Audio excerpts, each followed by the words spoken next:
Պարոն Մեհրաբյան, տևական ժամանակ է տեսնում ենք եկեղեցու որոշ սպասավորների եւ իշխանության ներկայացուցիչների այս առճակատումը Գարեգին Բ-ն լռում է, ամեն դեպքում չի պատասխանում հայտնի հարցին, թե արդյոք զավակ ունի թե չէ։ Վարչապետն էլ հարց բարձրացրեց, որ պիտի հայ առաքելական եկեղեցին մաքրվի, Վեհարանը պիտի մաքրվի եւ այդ իմաստով նաեւ առաջարկում է ինչ-որ խումբ ստեղծել։ Ընդհանուր առմամբ ինչպես եք վերաբերվում այս հայտարարություններին։ Հետ հայաց ձևով մենք հասկանում ենք մի բան, որ 99 թվականի հոկտեմբերի 27-ին տեղի է ունեցել կրկնակի ողբերգություն։ Ոչ միայն գլխատվել է պետությունը եւ զավթվել կազմակերպված քրեական խմբավորման կողմից, այլև զավթվել է նաեւ եկեղեցին։ Եվ մինչև հիմա, եթե պետության զավթման հետևանքները միայն մասամբ է հաղթահարված, ապա եկեղեցին մնում է այսպես դեռ չփոփոխված որևէ ձևով։ Ի վերջո, եկեղեցու բարձրաստիճան վերնախավը օրհնել է բոլոր կեղծված ընտրությունները, այդ ընտրությունները կեղծողներին, այդ ընտրությունների ընթացքում իրենց հաղթող հռչակածներին եւ ժողովրդի ընդվզման դեպքում էլ դեմ է դուրս եկել այդ բոլոր շարժումներին, որոնք ուղղված էին կեղծված ընտրությունները անվավեր ճանաչելու։ Այդ թվում նաեւ մարտի 1-ին 2008 թվականին։ Եվ ներկայումս ուղղակի մի հարց է դրվում. դուք սուտասան եք, թե սուտասան չեք, ընդամենը։ Եվ այս լռությունը, որը դուք վկայակոչեցիք, դրա ամենապերճախոս պատասխանն է չհերքող եւ այդ լռությամբ, որում բազմակի լռությամբ լավագույնս է հավաստում, որ այո, տեղի է ունեցել ուղղակի կեղծիք սուտ եւ այո, բարեվարկության նորմերը պահանջում են, որպեսզի այդտեղ տեղի ունենա փոփոխություն։ Ինչի համար է սա կարևոր պետության համար։ Կարող է թվալ, թե պետության ինչ գործն է, թող եկեղեցին իր մեջ այդ հարցը լուծի։ Եկեղեցին այս վերնախավի պարագայում ունակ չէ իր հարցերը ներսում լուծելու, շատ պարզ պատճառը, որովհետև նրանք բոլորը կապված են ինչ-ինչ բարեվարկության բացերով, որոնք կարող են, իսկ շատ հիմքեր կան դա պնդելու, դառնալ առիթ եւ հնարավորություն Հայաստանի նկատմամբ թշնամաբար տրամադրված պետությունների հատուկ ծառայությունների կողմից դա շանտաժի եւ հետո հավաքագրման համար օգտագործելու նպատակով։ Օրինակ, ինչ նկատի ունեք բանում։ Երբ կա շատ պարզ բարեվարկության խախտում, որը թաքնվում է, հատուկ ծառայությունները դա բացահայտում են իրենց համար, հետո սկսում են դրանով շանտաժի ենթարկել օբյեկտին, որից հետո հավաքագրում են սուս մնալու դիմաց։ Հիմա ով է Գարեգին Բ-ին շանտաժի ենթարկում, որպեսզի նա սուս։ Հաշվի առեք հետեւյալը, թե ում շահերն են նրանք հետապնդում իրենց քաղաքականությանը միջամտելու ընթացքում։ Այստեղ ուրիշ սուբյեկտ չկա, ում շահերը նրանք սպասարկում են, ընդ որում ինքնամոռաց, ինքնանվիրումով, հա, եւ ի վնաս մեր պետության եւ ի վնաս մեզ, ի վնաս եկեղեցու։ Ռուսաստանը նկատի ունեք։ Դուք ասացիք, իսկ ես շատ կուզենայի, որ հնարավորություն ունենայի ձեզ հերքել, բայց ինձ նման բան վիճակված չէ։ Այո, հենց Ռուսաստանը եւ այսպես կոչված ռուս, այսպես կոչված ուղղափառ եւ այսպես կոչված եկեղեցին, որը վերածվել է մի նեկրոֆիլ տոտալիտար աղանդի եւ այսօր հանդիսանում է Պուտինի կրիմինալ դիկտատուրայի բաղկացուցիչը եւ ապահովում է այն սերիական մարդասպանությունները, որոնք տեղի են ունենում Ուկրաինայում, ցեղասպանությունը, որը տեղի է ունենում Ուկրաինայում, եւ դրան էլ նաեւ ներքաշում են բազմահազար հայության։ Ահա թե ինչի մասին է խոսքը, եւ երբ որ նույն այդ աղանդի պարակ գլուխը, երբ որ Մեհրիբան Ալիևային էլ մեդալեր շնորհում եւ այստեղ քննադատություն եղավ, հայ առաքելական եկեղեցին հատուկ հայտարարությամբ կոչ արեց ձեռնպահ մնալ, չի կարելի հայրիկ Կիրիլին բան ասել։ Ես սրանից էլ այն կողմելիշ իլյուստրացիա եք ուզում։ Այս ամենը այո պետք է վերջ տրվի։ Հիմա Ռուսաստանը հիբրիդային պատերազմ է վարում Հայաստանի դեմ եւ ցավոք սրտի հայ առաքելական եկեղեցու վերնախավի մի մասը գործիքավորվել է այդ պատերազմում Ռուսաստանի կողմից ընդդեմ Հայաստանի Հանրապետության եւ դա պետք է այո չեզոքացվի այդ վտանգը պետք է շատ լուրջ ընդունել եւ դրա դեմն առնել է պետք ինչն էլ եւ կարծում եմ փորձ է արվում անելու եւ հարցը դրվում է միայն մի բան դուք սուտասան եք թե դուք սուտասան չեք այո սուտասան են իսկ դա նշանակում է որ նրանք այնտեղ չպետք է այլևս լինեն մնացածն էլ արդեն քննարկելի է Լևոն Տեր-Պետրոսյանը օրերս այցելեց Գարեգին Բ-ին, ասաց, որ աջակցում է իր լիակատար աջակցությունն է, այսպես ասած, վեհապարին ուղում եւ նաեւ ասաց, որ հակասահմանադրական են բոլոր այն հայտարարությունները եւ գործողությունները, որ անում է իշխանությունը, այսինքն այն է պահանջում է Գարեգին Բ-ի հեռանալը։ Իսկ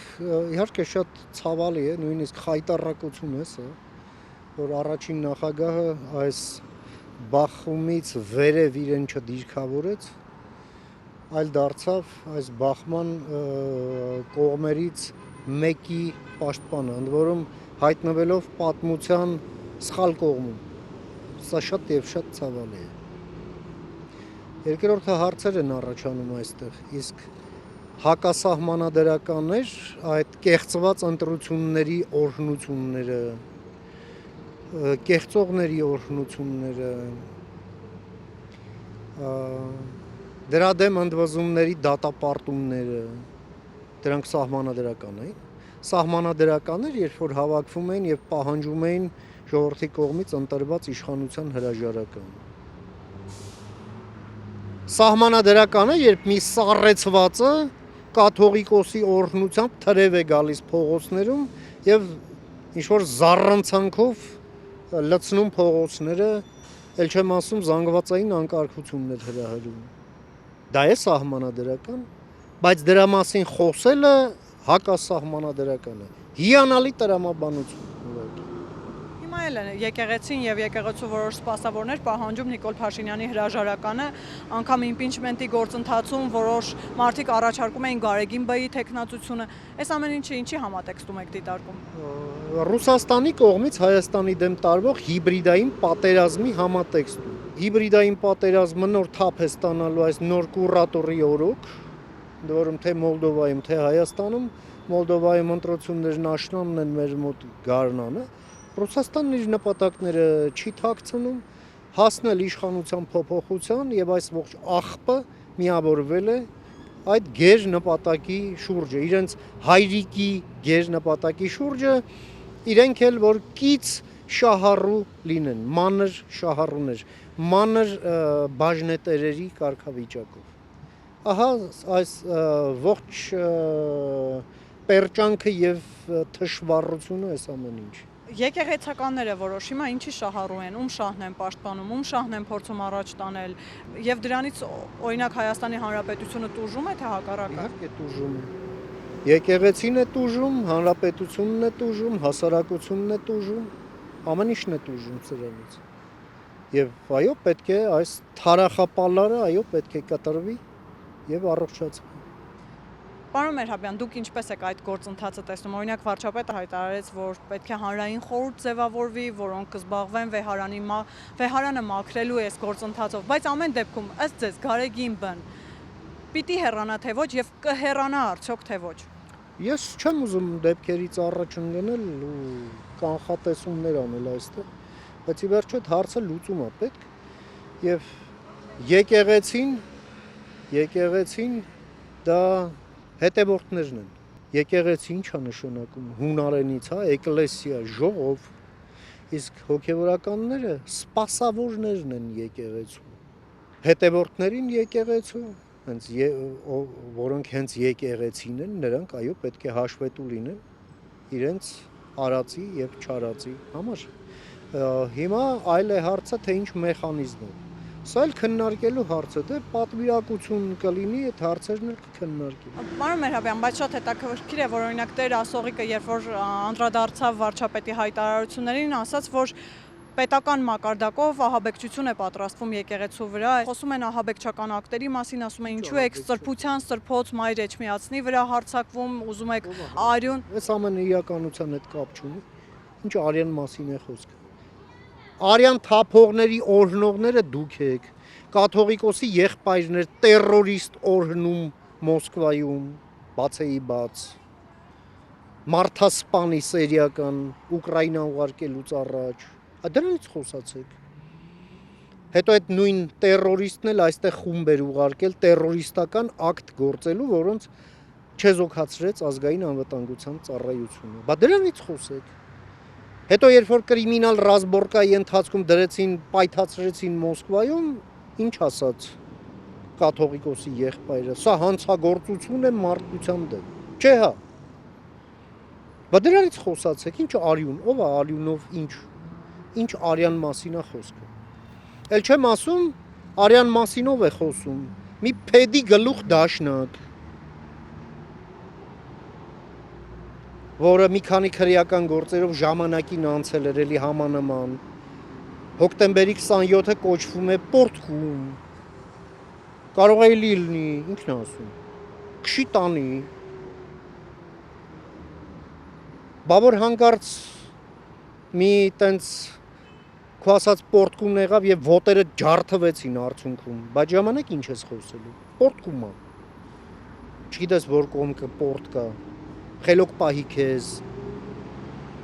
Շատ խելոք։ Ականջներդ կախ։ Իսկ այս ամենը հնարավոր է դառնում, որովհետեւ պետությունը իր դերը չի կատարում։ Օրենքը չի գնում այն խախտողների հետևից։ Չի գնում։ Գրած է եկեղեցին անջատ է պետությունից։ Երբ որ մի սառեցված թրև է գալիս մերձ քաղաքական թեմաներով, օրենքը չի գնում նրա հետևից, որ ասի դու սահմանադրություն ես խախտում, այ սառեցված, տաքացված կամ վերասառեցված եւ այլն։ Դրա համար էս ամեն ինչն էլ այո, երբ հողամասը լավ չեն մշակում, ինչ է տեղի ունենում։ Մոլախոտերը հորհորում են եւ վնասում են արդեն պատղատու ծառերին։ Հիմա խոսքը մոլախոտ չեզոքացնելու մասին, այո։ Պարոն Մեհրաբյան, ասում են մեկ Ադրբեջանն է թիրախավորում հայ առաքելական եկեղեցին, մեկ վարչապետը եւ նաեւ ասում են, որ իրենք ազգային արժեքների համար են պայքարում, ղարաբաղցիների վերադարձի համար։ Որ ինչ վերադարձի։ Դուք հարցրել եք Լեռնային Ղարաբաղի բնակիչներին, նրանք ուզում են գնալ Ադրբեջանի քաղաքացի որպես այնտեղ։ Այլ տարբերակ չկա։ Ձեր սիրելի Ռուսաստանը ճանաչում է Ղարաբաղը Ադրբեջանի կազմում։ Դուք ինչեք ուզում այդ մարդկանց տանել Ադրբեջանի քաղաքացի դարձնելու։ Ես չգիտեմ։ Դուք նրանց հարցրեք։ Դուք խոսեցիք, որ այո, պիտի գնա, պիտի հայ առաքելական եկեղեցին մաքրվի, բայց մենք չենք խոսում ընթացակարգերից, ինչպես։ Մենք գիտենք, որ պետությունը չի կարող դրա միջամտել, ինչպես։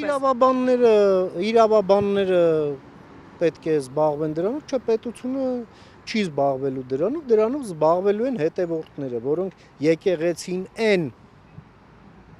եւ իրենց սպասավորներին այո պետք է կարգի հրավիրեն համաձայն եկեղեցական կանոնների,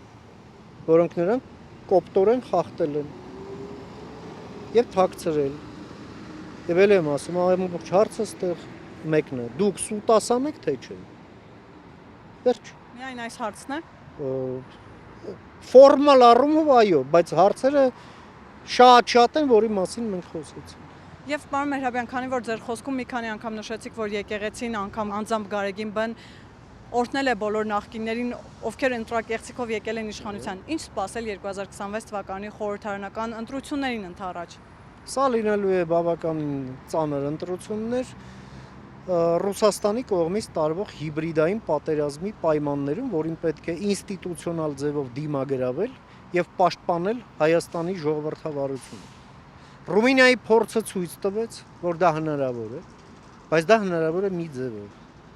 պետության եւ հասարակության գործընկերություն։ Պետությունը պետք է անի իր գործը, հասարակությունը իր։ Եվ հասարակության մոտ Հայաստանում հարց է առաջանում. մենք ունենք պարտնյոր հանձինս պետության այստեղ, եւ պետությունն այստեղ պետք է իր բարձրության վրա լինի, կլինի թե չէ կապրենք դուրս։